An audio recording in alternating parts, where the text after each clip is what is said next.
telling the stories of the people of Central Florida began as he made history when he became News 6's first black photojournalist in 1970.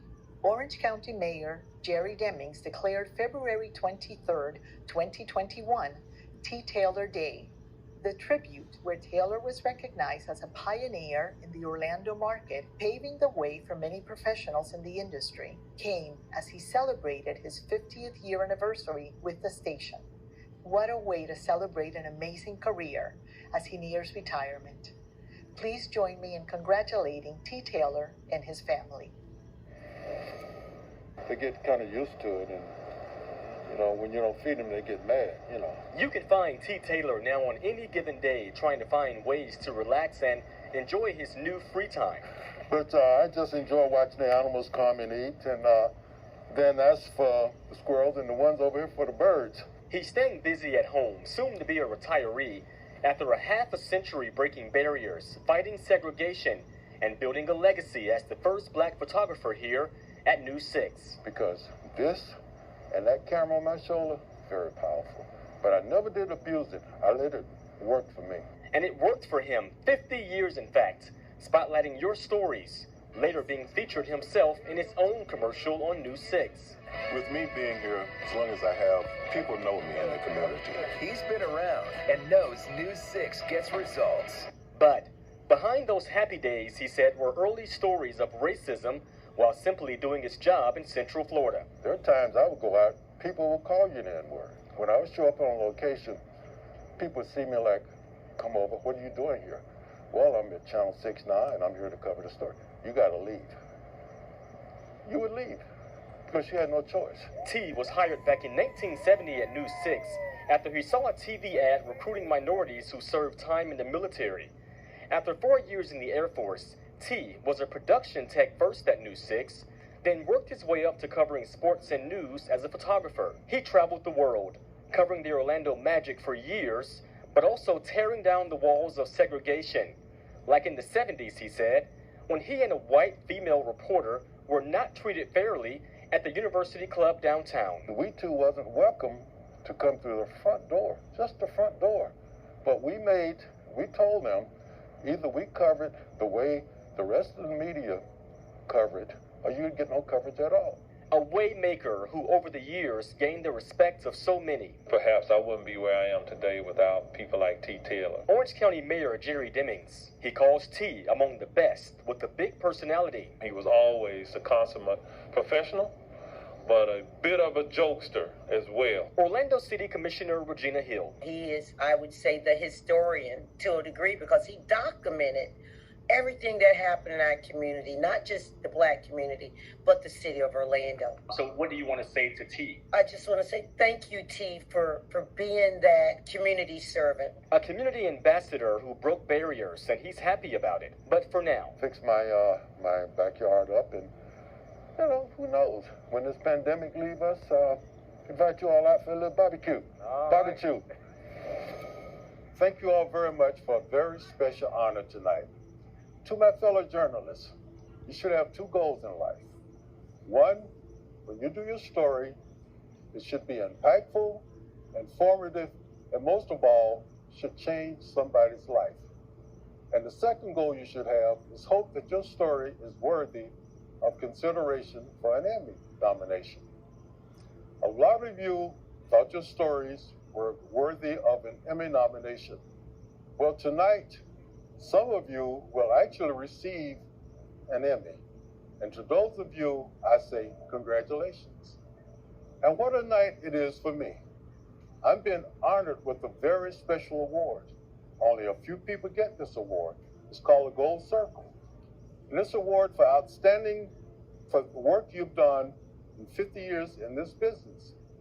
But I humbly accept this award, not for 50 years, but for the way I maintained and carried myself during those 50 years. I think back to the most influential person I've ever met in my life in television, and it's a gentleman by the name of Walter Cronkite. I'm sure we've all heard of him. After working at the station for 2 years, Ben Akers, the news director at the time at WDBO, decided it was time for me to move to the news department. So one day he called me in the office and said, T, there's somebody I want you to meet. And there stood Walter himself. We had a nice conversation, and he asked me, are you aware of what you in for? And I said, yes, sir, I am. First, he said, nobody called me sir. Then we talked about the impact that he hoped, and I hoped, that I would have on the world of journalism.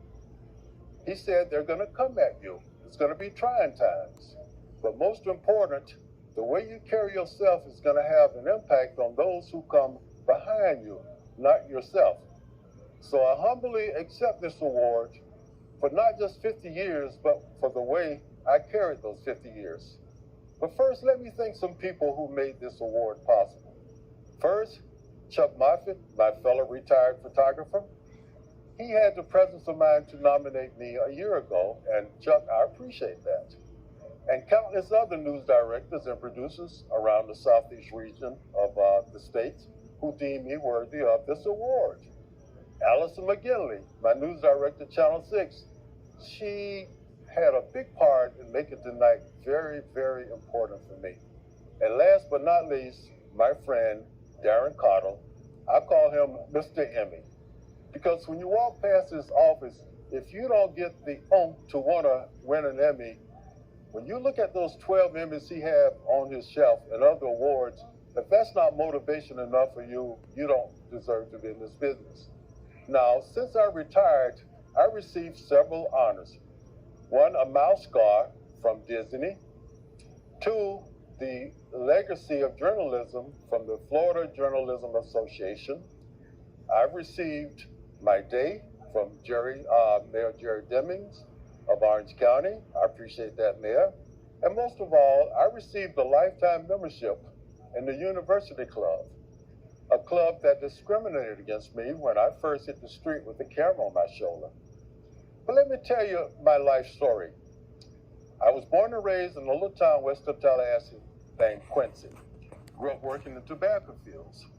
And so therefore, I call the story of my life from the fields of tobacco to the fields of dreams. Because never at one time, me working in tobacco fields, did I think that I would go places and meet people that I have. Places like 12 Super Bowls, 4 trips to Augusta covering the Masters, countless races at Daytona covering the races over there. Well, at Augusta covering the golf tournament, then at Daytona covering countless races. Over at the Cape, I've covered many launches, Space Shuttle. I've even covered an Apollo launch way back then. But none of this would have been possible if I hadn't talked to the most influential person in my life that I met in television, Walter Cronkite. He kept emphasizing what I had to do to be successful. And most of all, the important thing is, it wasn't for me, but for those who come behind me. And to make sure that everybody said, that nobody said, see, they can't do it. And so therefore, I really appreciate the honor that I'm receiving tonight from the Suncoast Emmy, for the board of directors, those who nominated me and who deemed me worthy to receive this award. And along with the fields of dreams, the places I've been to Jamaica, the Bahamas, I've been to Tokyo, I've been to Paris, I've been to Germany, I've been to Toronto, I've been all over the United States. I've traveled with many teams. I've traveled with the Florida Gators, winning their 3 national championships.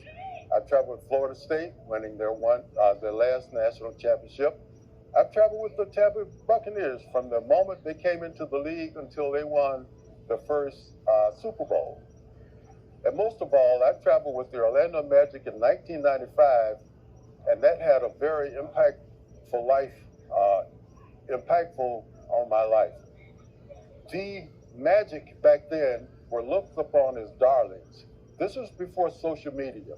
We had no social media. Matter of fact, when I started, we had film cameras. I had to load film.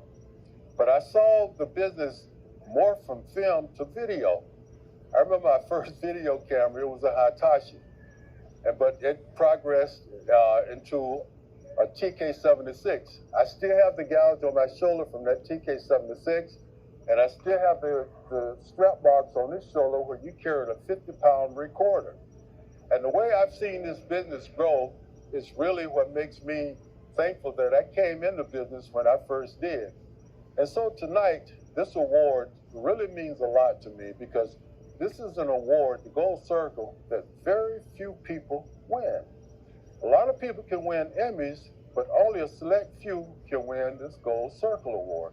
Mainly because it's given to people who've been in the business 50 years, but I like to accept it because I've been in the business 50 years in the way I did it and the impact I had on life.